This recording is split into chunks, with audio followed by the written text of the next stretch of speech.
A veces, el destino de una niña se decide sin que ella pronuncie una sola palabra. María Antonia tenía apenas 13 años cuando vio su nombre intercambiado por 2 caballos flacos, un saco de sal y el silencio cobarde de quienes debieron protegerla. El sol caía con fuerza sobre el rancho de tierra árida y ni las gallinas se atrevían a cacarear. Solo el viento parecía querer gritar la injusticia. «Te vas con él», dijo su madre sin mirarla a los ojos. María Antonia apretó la falda raída que le llegaba hasta los tobillos. Sus ojos, color miel, buscaban respuestas en los rostros ajenos. Su padre se mantenía de pie, con las manos cruzadas sobre el cinto, sin decir palabra. El mercader la observaba como quien escoge ganado. «¿Qué hice mal?», susurró ella, apenas audible. Pero nadie contestó. La tierra crujía bajo las botas del desconocido mientras se acercaba con una cuerda en las manos. No era necesario atarla. María Antonia no tenía a dónde ir. La habían marcado con el estigma de la infertilidad, aunque nunca sangró, nunca amó, ni conoció hombre alguno. Fue una partera la que con solo tocarle el vientre dictó el veredicto: «Esta niña no dará hijos». Y en su mundo, eso era suficiente para condenarla. Antes de continuar con esta historia, no olvides suscribirte al canal para no perderte ninguna de nuestras narraciones más impactantes. El viaje comenzó antes de que el cielo se tiñera de rojo. El mercader la subió a una carreta sin miramientos. Iban con otras 2 niñas, más pequeñas, ambas lloraban en silencio. Ninguna sabía lo que les esperaba, pero intuían que no era bueno. María Antonia, en cambio, no lloraba. Su alma ya se había quebrado en el momento en que su madre le retiró el rebozo de lana que ella misma había tejido para las noches frías. Sin palabras, la despojó de lo último que le quedaba. Esa fue su despedida. En el camino, el mercader hablaba con su ayudante sobre pesos, ventas, cruces de caminos y encargos. Nunca se referían a las niñas como personas, sino como mercancía. «Esta es especial», dijo el mercader señalando a María Antonia. «Tiene una mirada rara. A los del norte les gustan así, como de hechiceras. Las noches eran frías y las mantas escasas». María compartía una con las otras 2 niñas, acurrucadas como animales asustados. Soñaba con su casa, con los guisos de frijoles de su madre, con el perro viejo que solía seguirla por el campo. Pero al despertar, solo encontraba polvo y miedo. En uno de los descansos, el mercader se acercó a ella con un cuenco de agua. María lo recibió en silencio, pero él la miró con una sonrisa torcida. «No llores, niña. A donde vas los hombres pagan bien por las que no dan hijos. No dan problemas». María desvió la mirada. Por dentro, algo comenzaba a hervirle. No entendía por qué había nacido así, ni por qué eso significaba ser desechada. Solo sabía que su corazón seguía latiendo, fuerte y terco. A lo lejos, entre los cactus y el horizonte seco, algo se movía. Un grupo de figuras montadas a caballo observaba la caravana desde la distancia. Sus siluetas eran apenas sombras, pero sus ojos brillaban como brasas. María no los vio, pero su alma lo sintió. Un temblor suave le recorrió la espalda. No sabía aún que aquellos ojos serían su salvación, ni que el fin de ese camino polvoriento sería también el principio de una vida que ningún dios ni hombre podría arrebatarle. Los días en la caravana eran largos, ásperos y silenciosos. El sol quemaba sin piedad, y el polvo se metía en la boca, en los ojos, en los pensamientos. María Antonia viajaba sentada sobre sacos de yute, entre sacudidas que hacían doler los huesos y el alma. A su lado, una de las niñas había dejado de hablar. La otra murmuraba oraciones que no siempre terminaban. Las ruedas de madera crujían como si arrastraran culpas. El mercader apenas hablaba. Su ayudante, un hombre tosco de rostro cicatrizado, solo lanzaba miradas amenazantes. Cada parada era una pausa incómoda, a veces para beber agua salobre, otras para atender asuntos que las niñas no comprendían. María contaba las noches. Las únicas aliadas que le quedaban eran las estrellas, que aparecían como pequeños testigos mudos en el cielo despejado. A veces les hablaba en secreto, preguntándoles si allá arriba existía alguna madre que no entregara a su hija. Pero ninguna estrella respondía. Una noche, mientras el fuego ardía débilmente, María escuchó a lo lejos un sonido extraño, casi como un murmullo entre la maleza. No eran coyotes ni búhos, era algo más grande. Se irguió lentamente y miró hacia el norte. Nada visible, solo la negrura inmensa del desierto. El ayudante, borracho y descuidado, murmuraba cerca del fuego. «Los indios están cerca», susurró con tono de burla. «Ojalá se lleven a una de ustedes, así me ahorro el trabajo». María no entendía del todo, pero la palabra indios provocaba nervios entre los adultos. En su pueblo hablaban de ellos como fantasmas salvajes que raptaban mujeres para ofrecerlas a sus dioses. Otros decían que eran espíritus de la tierra, que solo atacaban a los que la dañaban. A la mañana siguiente, el mercader ordenó partir temprano. El viento traía un olor diferente, como a leña húmeda y humo lejano. Algo en el aire había cambiado. Las aves no cantaban, y hasta los caballos se mostraban inquietos. María Antonia no sabía por qué, pero su corazón latía más rápido. Había aprendido a reconocer el peligro sin que se lo explicaran. Era algo que venía del vientre, como un aguijón invisible. Pasaron por rancherías abandonadas, casas de adobe con las puertas arrancadas, huellas de fuego en las paredes. El mercader fruncía el ceño al verlas y apuraba el paso. A mediodía, llegaron a una llanura abierta, donde el sol caía a plomo y no había sombra alguna. Fue allí donde María los sintió por primera vez. No los vio, no los escuchó. Solo los sintió, como una presencia, como cuando sabes que alguien te mira aunque no puedas señalar quién. El mercader también lo notó. Se bajó de la carreta y miró alrededor, inquieto. Sacó un rifle viejo y revisó su carga. El ayudante masculló algo entre dientes y las niñas fueron ordenadas a callar. María Antonia, sin embargo, levantó la vista al cielo. Un buitre daba vueltas sobre ellos. Y por primera vez en días, no sintió miedo. Sintió algo distinto, una quietud inesperada, como si alguien invisible pusiera su mano sobre su hombro y le dijera: «Espera». El camino continuó entre polvo, piedras y tensión. Cada crujido de rama hacía que el ayudante girara bruscamente. El mercader escupía al suelo y maldecía en voz baja. Algo los seguía. No sabían qué, pero sabían que no estaban solos. Y en el fondo del corazón de María, una chispa empezaba a encenderse. No era esperanza aún, pero era algo más fuerte que la resignación, algo que aún no tenía nombre. El sol comenzaba a inclinarse cuando sucedió. Fue rápido, como el rugido de una tormenta que no avisa. El primer sonido no fue un grito, ni el relincho de un caballo, sino una flecha. Silenciosa, certera, como si hubiera estado esperando el momento exacto para cortar el aire. Se incrustó en el cuello del ayudante, que cayó al suelo sin emitir más que un gemido sofocado. María Antonia no tuvo tiempo de reaccionar. La carreta se tambaleó y las niñas gritaron. El mercader sacó su rifle y disparó al azar, maldiciendo con desesperación. Pero el desierto parecía tragarse el sonido de los disparos. No se veía a nadie, solo sombras veloces entre las rocas, figuras que se movían como fantasmas con plumas. Otra flecha voló, luego otra. Los caballos relincharon salvajemente y salieron corriendo, arrastrando parte de la carga.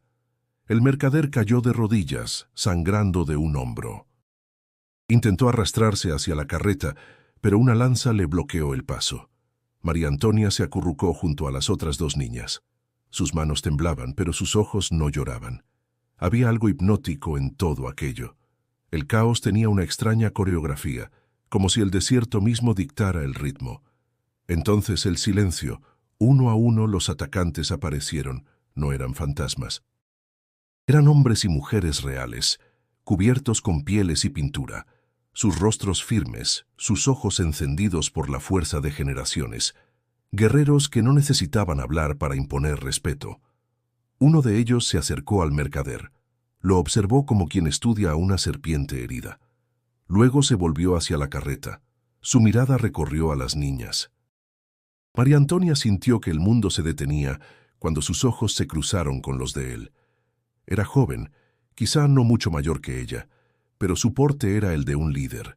Tenía el rostro pintado con líneas negras que cruzaban su frente como ramas.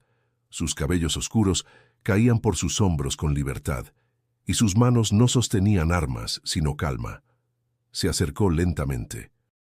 Las otras niñas se encogieron aún más, cubriéndose los rostros. María, en cambio, se mantuvo erguida. No por valentía, sino porque ya no podía más con el miedo. No tenía lágrimas, ni gritos, ni fuerza. Solo la quietud de quien lo ha perdido todo. Él se detuvo frente a ella. La observó sin prisa. María sintió su respiración contenida. Pensó que aquel sería su final, y por alguna razón no le pareció tan terrible. Pero lo que hizo el joven apache rompió toda expectativa. Le extendió la mano, no para herirla, ni para sujetarla a la fuerza. Solo eso, una mano abierta, tendida hacia ella como quien invita a cruzar un río invisible. María dudó. Miró esa mano, luego sus ojos. Había algo en su mirada que no conocía. No era lástima, ni hambre, ni deseo. Era respeto. Era reconocimiento. Ella alzó la suya y la colocó sobre la de él. Y en ese instante, el desierto guardó silencio. Detrás de él, otros guerreros empezaron a revisar la carreta. Uno liberó a las otras niñas, que fueron llevadas en direcciones distintas, pero a María Antonia la dejaron junto a él. El joven habló en un idioma que ella no entendía. Uno de los mayores asintió. Luego, con un gesto suave, la invitó a seguirlo. Ella no preguntó a dónde. Solo caminó. Detrás de ellos, el mercader gemía en la arena. Nadie lo remató. Su castigo era vivir con su propia miseria. María no miró atrás. No porque no quisiera, sino porque algo dentro de ella le decía que, por primera vez en su vida, no necesitaba hacerlo. La marcha fue larga y silenciosa. María Antonia caminaba sin saber cuánto faltaba, ni a dónde se dirigían. El joven guerrero, siempre a su lado, no hablaba, pero tampoco la dejaba atrás. De vez en cuando se giraba para asegurarse de que siguiera allí, y eso, de algún modo, le daba fuerza. El sol cayó. La noche llegó. Finalmente, alcanzaron un claro entre colinas donde se alzaban chozas de barro, ramas y pieles. El humo de varios fuegos se elevaba hacia el cielo estrellado, y las voces se mezclaban con el crepitar de la leña. Era una comunidad viva, latente, pero cautelosa. Cuando la vieron llegar, los rostros se endurecieron. Mujeres con trenzas largas la miraban con recelo. Ancianos fruncían el ceño. Algunos niños se escondían tras las piernas de sus madres. María sintió su cuerpo tensarse. Estaba sola, sin idioma, sin pertenencias, sin protección real. Solo aquel joven desconocido la mantenía a salvo. Una mujer se acercó, de rostro seco y ojos como brasas viejas. Habló en la lengua de la tribu. El joven le respondió con calma, señalando a María. La mujer la miró detenidamente, como quien evalúa el alma de un animal herido. Luego, sin más, la tomó del brazo y la llevó hacia una de las chozas más pequeñas, en las afueras del asentamiento. Adentro había una esterilla de fibras, un cuenco con agua y una piel doblada en un rincón. Sin palabras, la mujer le hizo un gesto para que se sentara. Luego se marchó. María Antonia se dejó caer en el suelo. Sus piernas temblaban, pero no de miedo. Era agotamiento, confusión. Se abrazó a sí misma, sintiendo la noche colarse por las rendijas de la choza. Escuchó tambores a lo lejos, voces que cantaban con un ritmo que no comprendía, pero que le tocaba algo profundo en el pecho. Esa primera noche no durmió. Recordó a sus padres, la carreta, la mirada del mercader. Recordó las manos del joven apache y cómo su gesto simple había detenido una tormenta. Sintió por primera vez en mucho tiempo que su destino no estaba completamente escrito. Al amanecer, la misma mujer regresó. Le ofreció un caldo espeso que olía a hierbas y humo. María lo aceptó en silencio. La mujer observó cómo lo tomaba sin decir nada. Luego le tendió una tela limpia y señaló su cabello. Fue entonces cuando comprendió que debía lavarse. Afuera, el campamento cobraba vida. Los niños corrían descalzos, las mujeres molían maíz y tejían, los hombres revisaban armas y caballos. Todo parecía ordenado y ritual. María se movía como un fantasma entre ellos, siempre observada, pero nadie la tocaba ni le hablaba. Un grupo de niñas pasó corriendo, riendo. Una de ellas, de cabellos oscuros como la noche, se detuvo un instante a mirarla. Le sonrió tímidamente. Luego siguió su camino. Fue el primer rayo de luz en aquella mañana incierta. Más tarde, el joven guerrero volvió. No traía armas ni palabras, solo una mirada serena. Se sentó frente a ella y le tendió un trozo de pan seco. María lo tomó. Comieron sin hablar. Solo el crujido del pan rompía el silencio. Entonces, una anciana de piel curtida por el tiempo se acercó. Llevaba collares de hueso y ojos nublados, pero llenos de vida. Se detuvo frente a María, la observó con detenimiento y luego, sin previo aviso, colocó su mano arrugada sobre su frente. María contuvo el aliento. La mujer murmuró algo en su idioma, como si invocara a alguien lejano. Luego, sonrió. No era una sonrisa amable ni forzada. Era una sonrisa de reconocimiento. Se retiró sin decir más. Y en el corazón de María, algo cambió. No sabía qué significaban esas palabras ni ese gesto, pero por primera vez en su vida sintió que no era invisible. Con el paso de los días, el joven guerrero se convirtió en una presencia constante en la nueva rutina de María. Su nombre, que hasta entonces ella no conocía, comenzó a escucharlo en voces ajenas. Nantan Loba. A veces lo decían con respeto, otras con orgullo. María lo repetía en silencio, saboreando cada sílaba como si al pronunciarlo pudiera entender su significado. Nantan Loba no hablaba su idioma, pero parecía comprenderla. Cuando ella se perdía entre las tareas, él aparecía. Si la observaban con dureza, él se mantenía cerca. No decía nada, solo estaba. Y en ese estar, María encontró una forma nueva de alivio. Una tarde, mientras aprendía a moler maíz junto a otras mujeres, un joven de mirada hostil se acercó. La señaló. Murmuró palabras ásperas que María no entendió, pero sí entendió el tono. La quería fuera. Le empujó el cuenco de barro y lo hizo caer. Las otras mujeres retrocedieron en silencio. Antes de que María pudiera reaccionar, Nantan Loba ya estaba allí. Intervino con voz firme. No levantó la mano, pero su presencia bastó. El joven se alejó, refunfuñando entre dientes. María bajó la vista, sintiendo la vergüenza arderle en las mejillas. Pero Nantan Loba se agachó, recogió el cuenco roto y se lo entregó. Le tocó el hombro brevemente. No hacía falta más. Aquella noche se lo encontró junto al fuego, tallando una piedra. Ella se acercó, despacio.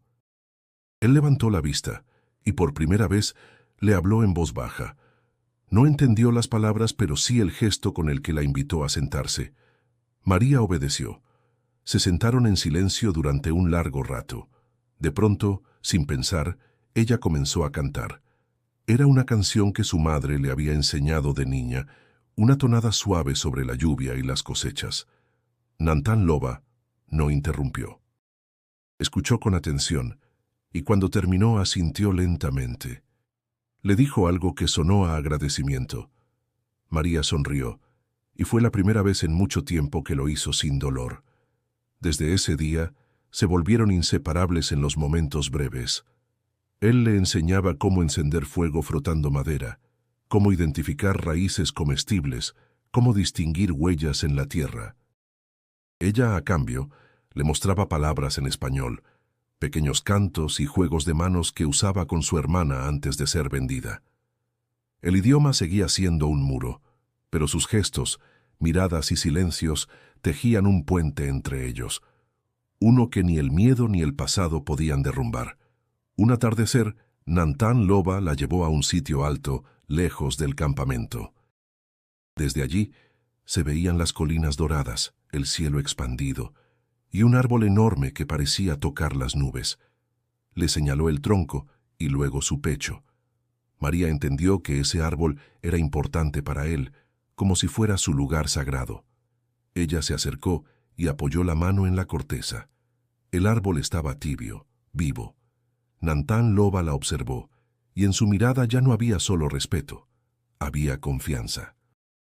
Esa noche María soñó con el árbol, pero en su sueño no estaba sola. A su lado Nantán Loba sostenía su mano, y no había voces que la juzgaran, ni padres que la rechazaran. Solo estaban ellos, bajo un cielo infinito, donde el pasado ya no pesaba y el futuro era posible. Al despertar, el primer pensamiento que tuvo fue su nombre. No el que le dieron sus padres, sino el que sentía nacer dentro de ella. Aún no sabía cómo se llamaría en esa tierra nueva, pero empezaba a sospechar que su historia apenas comenzaba. Cuando el sol alcanzó el punto más alto del cielo, un tambor comenzó a sonar en el centro del asentamiento. Era profundo, pausado, como un corazón antiguo que despertaba. María Antonia observó desde la sombra de una choza cómo los hombres y mujeres se reunían alrededor del fuego ceremonial. Su presencia fue requerida. Una mujer joven la tomó del brazo y, sin palabras, la condujo al círculo. Nantán Loba estaba allí, erguido, con el rostro pintado con nuevos símbolos. Sus ojos buscaron los de ella, y en su mirada había algo diferente. No era miedo ni nervios. Era certeza, como si supiera que aquel día marcaría algo importante. La anciana de los collares se acercó con paso lento. En sus manos traía un cuenco con humo. Murmuraba oraciones que se perdían entre los vientos. Se detuvo frente a María y le ofreció el humo como si le ofreciera el alma del mundo. Entonces comprendió. Aquel era un ritual, un juicio, una forma de decidir si podía quedarse. El tambor aumentó su ritmo. Una mujer le entregó un vestido simple de piel clara. Le indicaron con gestos que lo usara. María obedeció, sin comprender del todo. Se sentía desnuda, no por la ropa, sino por estar al centro de tantas miradas, en tierra que aún no era suya, entre personas que aún no la aceptaban. Un anciano colocó un cuenco con agua frente a ella y le indicó que mirara dentro.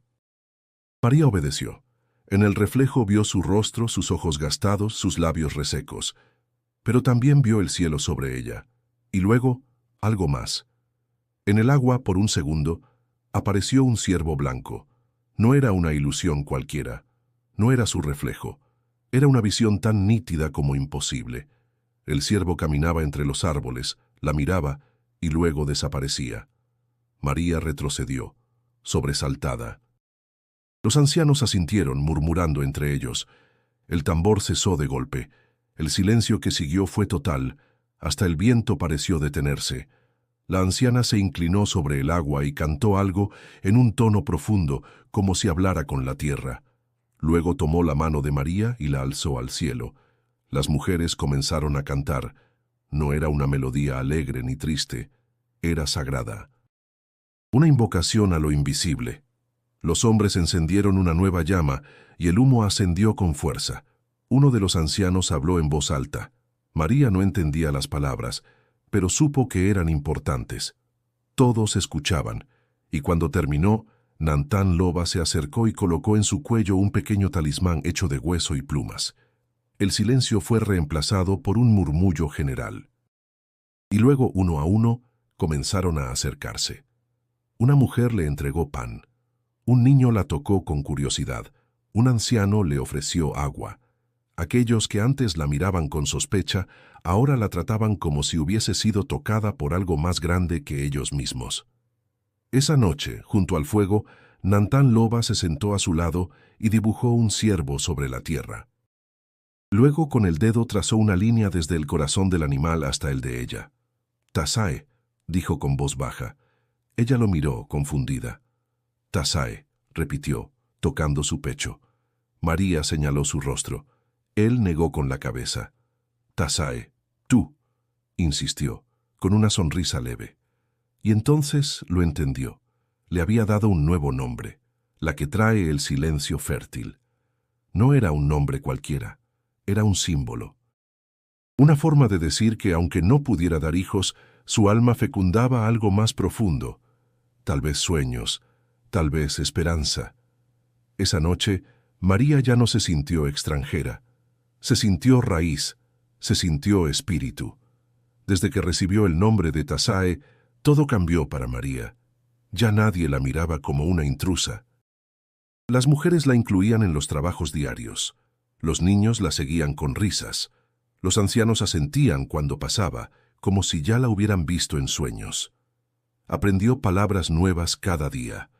La lengua apache no era fácil, pero ella tenía memoria de niña que escucha más de lo que habla. Aprendió a decir fuego, agua, tierra, cielo. Aprendió a decir gracias. Aprendió sobre todo a escuchar. Las tareas eran muchas: cortar leña, moler maíz, cuidar a los más pequeños, recoger raíces medicinales. Nada era impuesto con violencia. Todo se aprendía por imitación, por confianza. La vida en la aldea tenía ritmo de río, constante, paciente, inevitable. Con el tiempo, sus pies se volvieron firmes sobre el polvo, su espalda recta, su voz más segura. Había noches en las que se sorprendía cantando sola, mientras cocinaba, como hacía su madre en los días buenos. Pero luego venía la punzada del recuerdo, como un cuchillo lento. Aunque se sentía parte de algo nuevo, el pasado no desaparecía. Seguía soñando con su casa, con los campos secos, con el perro que le lamía las manos. Soñaba con sus padres, pero en sus sueños no eran monstruos, sino figuras borrosas, cansadas. Se despertaba con el pecho apretado, sin saber si odiarlos o compadecerlos. Un día, mientras tejía junto a las mujeres, escuchó una conversación sobre las almas que se van y las que regresan. Una anciana decía que hay dolores que no se curan con tiempo, solo con tierra. Otra decía que algunos recuerdos son como espinas. Si no se arrancan, se entierran más hondo. Tasae guardó silencio. No era su turno de hablar, pero esas palabras le llegaron al corazón. Nantán Loba seguía siendo su sombra protectora.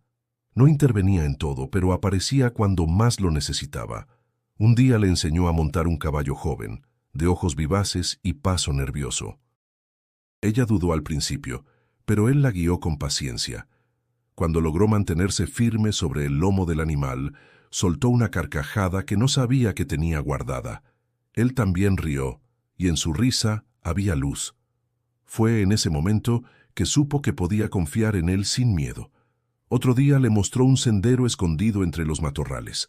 Caminaban sin hablar, como dos espíritus que ya no necesitan palabras. Al final del camino, se abría un pequeño claro donde el agua corría entre piedras lisas. Allí, Nantán Loba recogió una flor azul y se la entregó. «Tasae», dijo, como si con ese gesto sellara algo más profundo. Ella guardó la flor entre sus trenzas. Durante las noches, se sentaba junto al fuego con los más jóvenes, escuchando las historias de los ancianos. Leyendas de animales que hablaban, de mujeres que curaban con cantos, de árboles que recordaban los pasos de quienes los amaban. A veces contaba historias también, en su español mezclado, y los niños reían, aunque no comprendieran todas las palabras. Así, lentamente, dejó de contar los días. Ya no esperaba el regreso ni la salida. La aldea se volvió su mundo, el polvo bajo sus pies, su hogar. El fuego compartido, su refugio. Una noche, mientras observaba el cielo, recordó las estrellas que había mirado desde la carreta, preguntándose si algún día alguien la amaría por quien era, no por lo que podía dar. Y comprendió, en ese instante sereno, que la respuesta había llegado sin ruido, sin promesas. Había llegado en forma de tierra, de lengua nueva, de nombre nuevo. Y, sobre todo, de un hombre que no la juzgó, sino que la vio. La calma en la aldea tenía el ritmo de la naturaleza, un fluir constante de días tibios y noches estrelladas. Tasae ya no era una forastera. Su voz se escuchaba entre las mujeres, su risa era reconocida entre los niños, y sus pasos eran parte de la tierra. pero hasta la tierra más fértil esconde raíces viejas que no han muerto del todo. Una tarde, mientras recogían raíces cerca del arroyo, una joven regresó apresurada desde el borde del bosque. Su rostro estaba pálido, su respiración agitada. Murmuró palabras que Tasae no entendió al principio, pero las miradas que cruzaron las mujeres la hicieron comprender. Algo venía, algo del exterior. Esa noche, los ancianos se reunieron en círculo. El fuego central ardía alto y las voces eran tensas. Nantán Loba se mantenía firme, con los brazos cruzados y la mirada fija en las llamas. Cuando terminó la reunión, fue él quien se acercó a Tasae. No habló. Le entregó una lanza pequeña, de madera pulida y punta afilada. Ella la tomó sin preguntar. Días después, la primera señal llegó con el olor. Humo lejano. No de hogueras ceremoniales, sino de incendio. Luego huellas de caballos. Y al anochecer una figura ensangrentada llegó a la aldea. Un joven explorador herido con balas. Murmuró nombres, lugares. Tasae entendió uno solo: rancheros. La tierra que antes la vio partir, ahora mandaba hombres con armas buscando algo o a alguien. Algunos decían que buscaban ganado. Otros que buscaban oro escondido. Pero Tasae lo supo en su pecho. Venían por las niñas. Su historia no había sido única. Otros mercaderes traficaban con mujeres, y alguien había hablado más de la cuenta. Quizás su rostro fue descrito, quizás su nombre. Lo cierto era que su pasado se aproximaba montado a caballo. Esa noche, la aldea se preparó, no con miedo, sino con dignidad. Las mujeres escondieron a los más pequeños. Los hombres limpiaron lanzas y flechas. Nantán Loba le entregó a Tasae una pequeña bolsa con piedras pintadas. Señaló su corazón y luego la tierra. Ella entendió. Protégete y protege este lugar. El amanecer llegó con pasos. Se escucharon primero como ecos, botas sobre tierra ajena. Luego, voces, gritos en español mezclados con risas crueles. El sonido del metal chocando contra ramas. Un disparo al aire. Los guerreros se ocultaron en las alturas, entre piedras y árboles. Tasae, con otras mujeres, se refugió en una cueva cercana, lista para defender si era necesario. Los niños respiraban agitados, abrazados unos a otros. Desde su escondite escuchó los gritos. La violencia estalló como trueno. Flechas silbaron en el aire.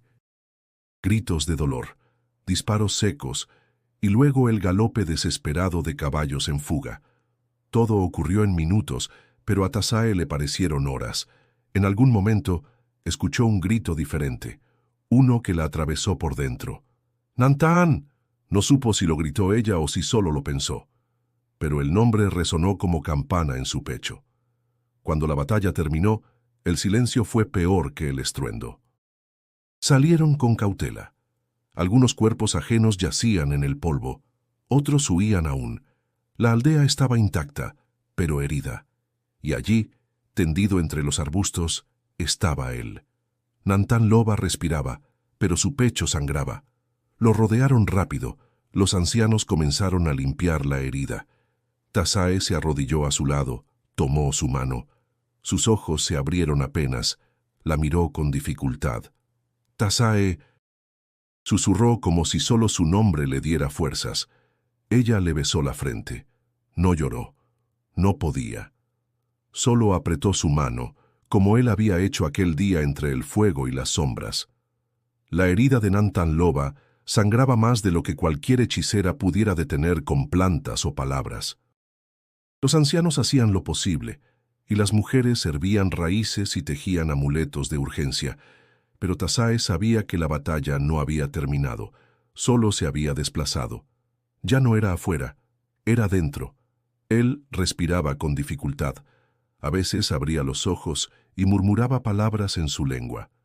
Ella las repetía, aunque no las entendiera, como oraciones en una fe recién nacida. No se apartaba de su lado. Día y noche, con los ojos firmes y la espalda tensa, hasta que alguien llegó al campamento con noticias que cortaron el aire. «Vienen más». con armas, y buscan a la mujer del mercader. Todos voltearon a mirarla. Nadie la culpaba, pero la amenaza era real. Si se quedaban serían arrasados, si huían serían perseguidos.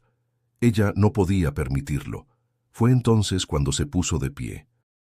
Ya no era la niña rota, ni la muchacha temerosa. Era Tasae, la que había cruzado el polvo y el fuego, la que los espíritus habían aceptado, y ahora la que debía proteger. Se reunió con los ancianos, les habló en su mezcla de español y las palabras que había aprendido. Les mostró un mapa hecho en el polvo, caminos que recordaba de su infancia, rutas que los rancheros no conocían, puntos débiles en la tierra que podían usar a su favor. Algunos dudaron, pero uno de los mayores asintió. Ella conoce su mundo, escuchémosla. Esa noche prepararon trampas y escondites. Moverían a los niños hacia una zona más alta, entre rocas difíciles de alcanzar. Los guerreros se repartirían en grupos pequeños, listos para emboscar. Tasae guiaría una parte del grupo. Nantán Loba, aún débil, quiso levantarse. Ella lo detuvo con una sola palabra: confía. Al amanecer, el enemigo llegó. No eran muchos, pero venían armados, montados, seguros de su poder. Buscaban oro, venganza o simplemente obedecían órdenes. Pero lo que encontraron fue una tierra viva, despierta. Las trampas los confundieron, las flechas los desorientaron, el polvo se convirtió en niebla y las piedras en aliadas. En medio del caos, uno de ellos gritó: «La quiero viva, la del vientre seco, la del brujo apache». Era el mercader, el mismo que había cambiado su vida por sal y caballos. Su rostro estaba marcado por el tiempo, más viejo, más sucio, pero su voz era la misma, llena de codicia. Tasae lo vio desde lejos y sintió como el pasado le ardía en la garganta. No huyó. Caminó hacia él con paso firme, mientras a su alrededor los gritos se apagaban. Él la reconoció. Sonrió. «Sabía que eras especial. Pensé que estarías muerta. Pero mírate, vestida de salvaje». Ella no respondió. Solo levantó la lanza. «¿Vas a matarme tú?», se burló él. Ella bajó el arma, lo miró largo rato y dijo: «No mereces que la tierra te reciba, pero tampoco mancharé mis manos con tu miseria». Se dio la vuelta, pero antes de alejarse, una flecha silbó en el aire y atravesó el pecho del hombre. Fue Nantán Loba, de pie, débil, pero firme. Su mirada no temblaba, solo asintió. Y Tasae, sin decir palabra, caminó hacia él. Cuando el polvo se asentó, los enemigos huyeron o cayeron. La aldea permaneció. Los ancianos declararon victoria. Los niños corrieron libres. Las mujeres cantaron en gratitud. Pero Tasae no celebró. Solo tomó la mano de Nantán Loba y lo condujo al centro del campamento, donde el fuego volvía a arder. Ya no eran solo dos sobrevivientes. Eran dos raíces entrelazadas. Habían vencido algo más grande que el enemigo: el miedo a no pertenecer, a no valer, a no ser. Con el enemigo derrotado y la amenaza disuelta, la aldea respiró. No como quien vuelve de una guerra, sino como quien despierta de un mal sueño. El cielo parecía más claro y el viento menos áspero. Las noches volvieron a llenarse de cantos, pero esta vez no eran de advertencia, sino de renacimiento. Nantán Loba se recuperaba poco a poco. Su herida sanaba al ritmo de la tierra, con paciencia, con raíces, con fuego lento. Tasae no se separaba de él, lo cuidaba sin palabras, como si sus manos supieran lo que el alma necesitaba. Cuando él podía caminar, fue ella quien lo llevó de nuevo al árbol sagrado. Allí, bajo su sombra, le entregó la flor azul que había guardado desde el primer día. Él la tomó, y con ella, también su destino. La aldea celebró una ceremonia de agradecimiento.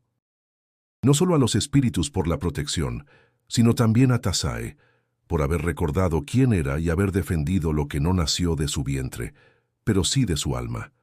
La declararon guardiana de los niños, protectora de las madres, sabedora de los caminos invisibles. El ciervo blanco volvió a aparecer en sueños, no como presagio, sino como guía. Esta vez, no caminaba solo. A su lado, un lobo gris lo acompañaba, y Tasae comprendió. Los espíritus ya no la veían como ajena, era parte del equilibrio. Las mujeres comenzaron a acudir a ella por consejos, no solo sobre plantas o cantos, sino sobre la tristeza, sobre el miedo, sobre el abandono. Porque si alguien sabía lo que era sentirse vacía y seguir viva, era ella. Y su voz, sin pretenderlo, se volvió medicina. Un día, una niña recién nacida fue colocada en sus brazos. Era hija de una joven que había perdido a su madre en el conflicto. La pequeña lloraba sin consuelo, hasta que Tasae le cantó aquella vieja canción que su madre le enseñó antes del abandono. La niña se calmó, y todos los presentes supieron que la infertilidad nunca había sido real. Lo que brotaba de su interior no tenía nombre en ninguna lengua. Era amor que no necesitaba sangre para germinar. Nantán Loba, ya recuperado, tomó su mano ante todos. No hubo palabras, ni promesas, ni pactos, solo un gesto que la tribu entendió. Dos caminos que ya no se separarían. La vida continuó. Las estaciones cambiaron. El polvo seguía viajando con el viento, pero ahora traía semillas, no sombras. Tasae caminaba por la aldea con el paso sereno de quien ha perdido todo y ha ganado más de lo que imaginó. Una tarde, mientras molía maíz con las mujeres, escuchó a una niña preguntar, ¿por qué la llaman Tasae si no tiene hijos? Una de las ancianas respondió sin mirar, porque las flores más fuertes no siempre nacen de semillas. Esa noche, Tasae miró el cielo una vez más. Ya no buscaba respuestas, solo agradecía. Y así, la niña que fue vendida por no dar vida, se convirtió en la que más vida sembró.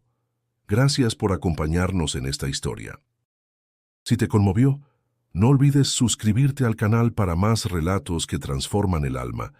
Y si quieres seguir explorando historias como esta, haz clic en el video que aparece ahora en pantalla. Tu próximo viaje apenas comienza.